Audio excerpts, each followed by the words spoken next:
Picture a man, wild-eyed, wild-haired Friedrich Nietzsche.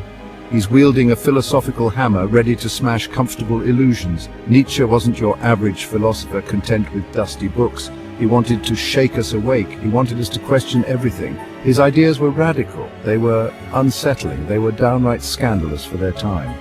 Nietzsche dared to declare the death of God. He challenged traditional morality. He explored the depths of human will and desire. His philosophy was an earthquake, shattering the foundations of Western thought.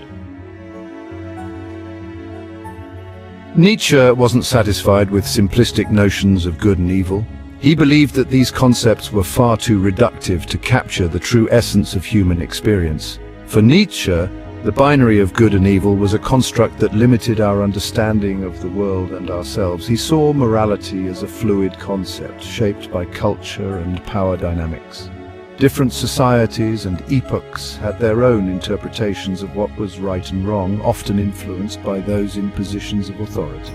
Nietzsche argued that what we consider moral is often a reflection of the prevailing power structures. He urged us to look beyond conventional labels. Nietzsche wanted us to question the categories we so readily accept, to see them as constructs rather than absolutes. By doing so, we could begin to understand the deeper, more complex nature of reality. What if our values were merely inherited prejudices? Nietzsche challenged us to consider that many of our beliefs and values might not be our own, but rather handed down through generations without question. This inheritance could be limiting our potential for true understanding and growth. What if true freedom meant creating our values? Nietzsche proposed that real freedom comes from the ability to create our own values rather than simply accepting those imposed upon us. This act of creation is a form of self-empowerment, allowing us to live more authentically. Nietzsche's ideas challenged the very core of how we judge ourselves and others. He pushed us to reconsider the foundations of our moral judgments, urging us to look deeper into the reasons behind our beliefs and actions. He pushed us to question our assumptions. Nietzsche believed that by questioning our deeply held beliefs, we could uncover new truths and gain a more profound understanding of ourselves and the world around us. He wanted us to examine the why behind our beliefs. Nietzsche's philosophy was not just about questioning for the sake of it, but about seeking the underlying reasons and motivations for our beliefs. This examination could lead to a more enlightened and self-aware existence. This journey of self-discovery wasn't for the faint of heart. Nietzsche acknowledged that this path of introspection and questioning could be challenging and even unsettling. It required courage and a willingness to face uncomfortable truths. It was a call to embrace the complexities of existence.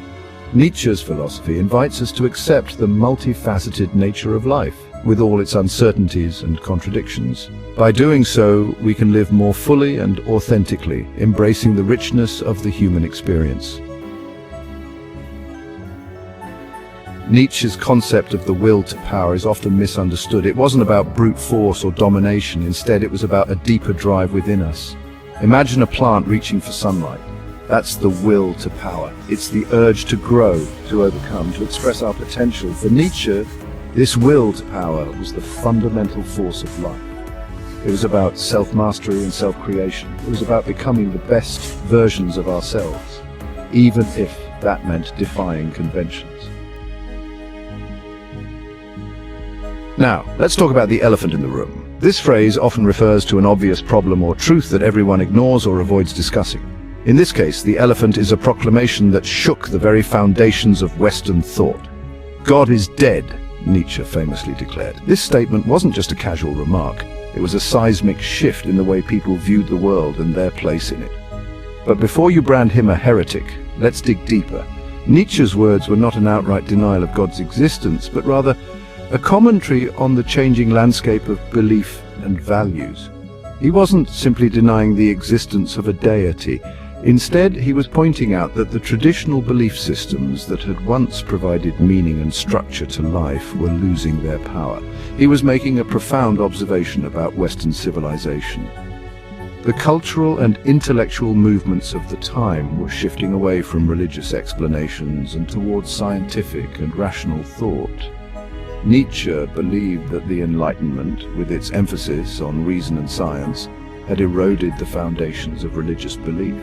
The age of reason brought about incredible advancements, but it also led to a decline in the unquestioned faith that had once dominated society. He saw traditional values crumbling.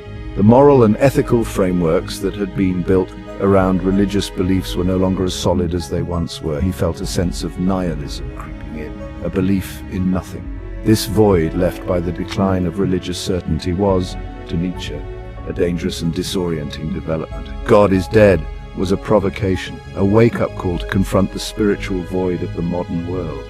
Nietzsche's Proclamation was not just about the death of a deity, but about the need to find new ways to create meaning and purpose in a rapidly changing world. Section 5. Superman or Overman, Misinterpretations and Mishaps. Friedrich Nietzsche's concept of the Ubermensch, often translated as Superman, has been tragically misinterpreted over the years. This profound idea has been reduced to mere caricatures and oversimplifications. This wasn't about capes and superpowers, nor was it about extraordinary physical abilities or heroic feats. Nietzsche's Übermensch was about human potential, the capacity to rise above conventional morality and societal norms. Think of someone who transcends limitations, who creates their own values, who embraces life with passion and creativity. This individual is an artist of life, constantly evolving and redefining themselves. The Overman wasn't a literal being, but an ideal to strive towards, a symbol of what humanity could achieve if it broke free from the chains of mediocrity. It was a challenge to overcome the herd mentality, to forge our own paths and to live authentically and courageously. Sadly, Nietzsche's ideas were twisted by the Nazis for their own hateful ideology, distorting his philosophy to justify their atrocities. This tragic misreading of a complex thinker has left a dark stain on his legacy, overshadowing the true depth and potential of his philosophical contributions. To truly understand Nietzsche, we must delve deeper into his works, engage with his ideas critically, and appreciate the nuances of his thought. Only then can we reclaim the true essence of the Übermensch and its inspiring vision for humanity. Section 6. Eternal Recurrence. Would you live your life again? Here's a thought experiment for you. What if you had to live your life over and over again, exactly as it is for all eternity? This is Nietzsche's concept of eternal recurrence. It's a dizzying, even terrifying idea. Would you embrace your life or would you despair? This thought experiment forces us to confront the weight of our choices. It challenges us to live authentically, to squeeze every drop of meaning from our existence. Section 7. Master and Slave Morality. A different perspective on values. Nietzsche argued that there are two fundamental types of morality: master morality and slave morality. Master morality, he believed, was the morality of the strong, the noble.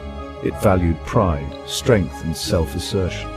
Slave morality, on the other hand, was the morality of the weak, the oppressed. It valued humility, compassion, and resentment towards those in power. Nietzsche's point wasn't to endorse one over the other. It was to expose the power dynamics inherent in our moral judgments. Section 8. Nietzsche in the 21st century, echoes in a world adrift. Nietzsche's ideas, once considered radical, resonate deeply in our modern world.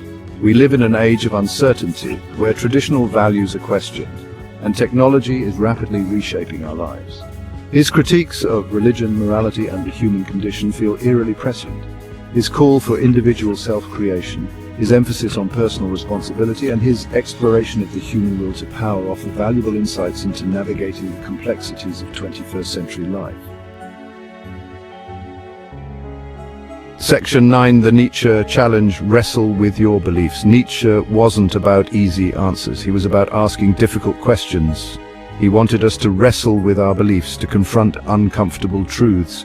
His philosophy is a challenge, an invitation to think critically and live authentically. So I leave you with this. Don't shy away from the complexities of Nietzsche's thought.